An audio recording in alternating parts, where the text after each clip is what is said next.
नमस्कार दोस्तों, स्वागत है आपका victorious group of English scholars में। आज हम लोग फिगर ऑफ स्पीच में ऑक्सीमोरॉन को डिस्कस करेंगे। देखो, ऑक्सीमोरॉन एक ऐसा फिगर ऑफ स्पीच है जिसको आइडेंटिफाई करना बहुत आसान है और ऑक्सीमोरॉन से क्वेश्चन भी खूब पूछे जाते हैं। सबसे पहले ऑक्सीमोरॉन की डेफिनेशंस को डिस्कस करेंगे। अलग अलग एग्जाम में शब्दों को बदलकर ऑक्सीमोरॉन की डेफिनेशन पूछे गए हैं। देखो, ऑक्सीमोरॉन एक ऐसा फिगर ऑफ स्पीच है जिसमें दो अपोजिट क्वालिटीज को किसी सेम चीज के लिए दिया जाता है, या फिर ऑक्सीमोरॉन एक ऐसा फिगर ऑफ स्पीच है जिसमें दो टर्म्स, ठीक है, जिसके मीनिंग एक दूसरे के अपोजिट होते हैं, उनको किसी फ्रेज या सेंटेंस में एक दूसरे के बगल में रखा जाता है।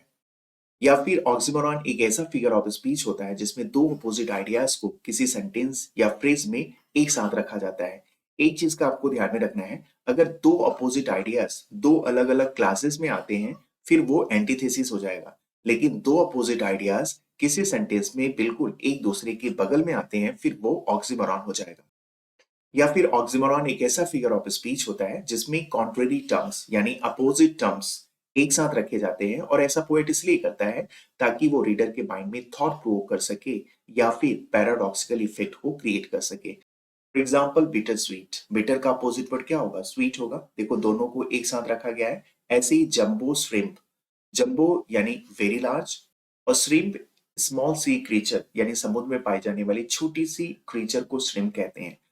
जंबो वेरी लार्ज और श्रिम्प वेरी स्मॉल, दो अपोजिट टर्म्स को एक साथ रखा गया है। ऑक्सीमोरॉन को आइडेंटिफाई करने के लिए सार रूप में आपको बस इतना याद करना है कि किसी फ्रेज या सेंटेंस में दो अपोजिट वर्ड एक दूसरे के बगल में आएंगे, बस इतना आपको याद रखना है।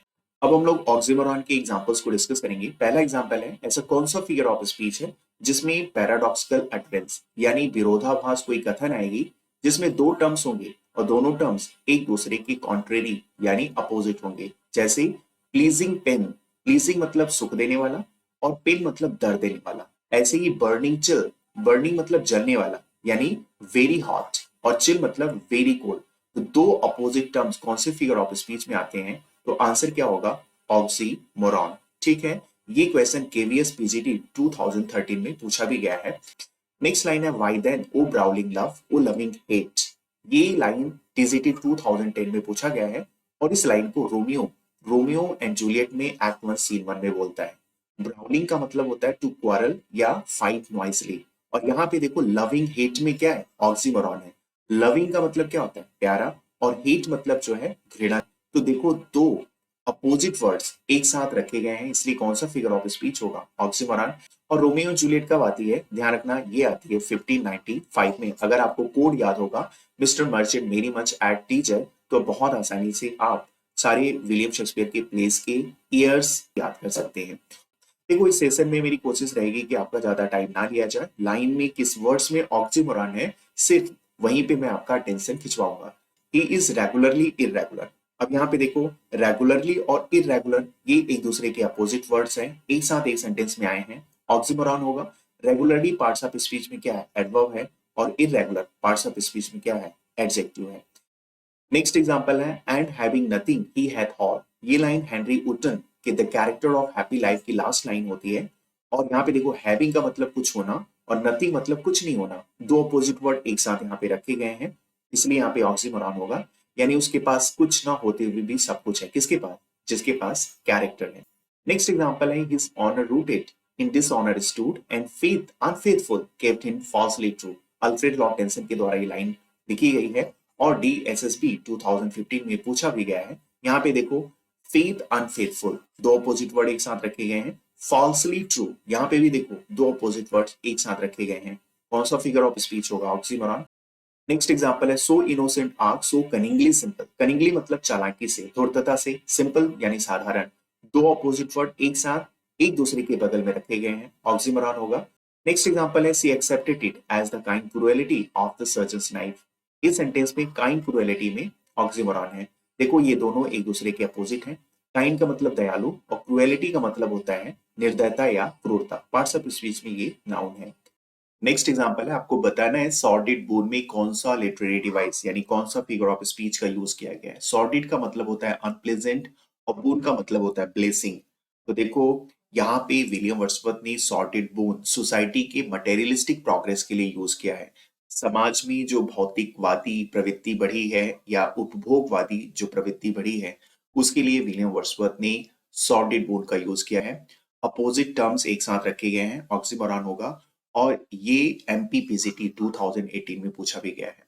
The word is too much with us एक विलियम वर्ड्सवर्थ की सोनेट है, जिसको 1802 में लिखा गया है और 1807 में पब्लिश किया गया। नेक्स्ट एग्जांपल है, I had more pleasure in this busy idle diversion. इसको एमपीपीसीटी 2018 में पूछा गया है। चार्ल्स लैम्ब की ड्रीम चिल्ड्रन से ये लाइन ली गई है और यहाँ पे देखो चार्ल्स लैम्ब ये कहना चाहते हैं कि बिजी आइडल डाइवर्जन में उनको ज्यादा खुशी मिलती है। बिजी आइडल का मतलब उन पुरानी यादों या घटनाओं के बारे में सोचना जो आज प्रेजेंट टाइम में व्यर्थ है। तो ध्यान रखना, इसमें भी कौन सा फिगर ऑफ स्पीच होगा, ऑक्सीमोरॉन। क्यों? क्योंकि यहाँ पे देखो बिजी आइडल दो अपोजिट टर्म्स एक साथ रखे गए हैं। नेक्स्ट एग्जांपल है murderous innocence of the sea. Important line है ये, यूजीसी नेट 2011 डीएसएसपी पीजीटी 2014 में पूछा जा चुका है। मर्डरस का मतलब होता है हिंसक, जो किसी की हत्या करना चाहे, और इनोसेंस का मतलब होता है निर्दोष। तो अपोजिट टर्म्स एक साथ रखे गए हैं, ऑक्सीमोरॉन होगा, बहुत आसानी से आइडेंटिफाई हो जाएगा।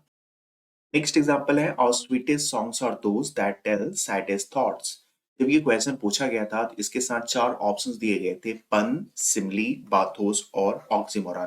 तो इन चारों ऑप्शंस में मोस्ट सुटेबल ऑप्शंस होगा ऑक्सीमोरॉन। देखो यहाँ पे स्वीटेस्ट और सैडेस्ट अपोजिट टर्म्स हैं लेकिन एक साथ नहीं रखे गए हैं। वैसे तो इस लाइन में कौन सा फिगर ऑफ स्पीच होना चाहिए था, एंटीथेसिस होना चाहिए था। इसके अलावा इस लाइन में एलिट्रेशन भी हो सकता है। क्यों? क्योंकि यहाँ पे देखो एस साउंड 3 टाइम्स रिपीट हो रहा है और टी साउंड यहाँ पे 4 टाइम्स रिपीट हो रहा है। ठीक है, इसलिए यहाँ पे एलिट्रेशन भी होगा, एंटीथेसिस भी होगा, और चूंकि ऑप्शंस के अकॉर्डिंग यहाँ पे ऑक्सीमोरॉन भी होगा। और ये लाइन पीबी शैली के पोएम टू अ स्काईलार्क से लिया गया है और इस पोएम को लिखा गया था 1820 में और सेम ईयर इसको पब्लिश भी किया गया था। नेक्स्ट एग्जांपल है, this is like a living death.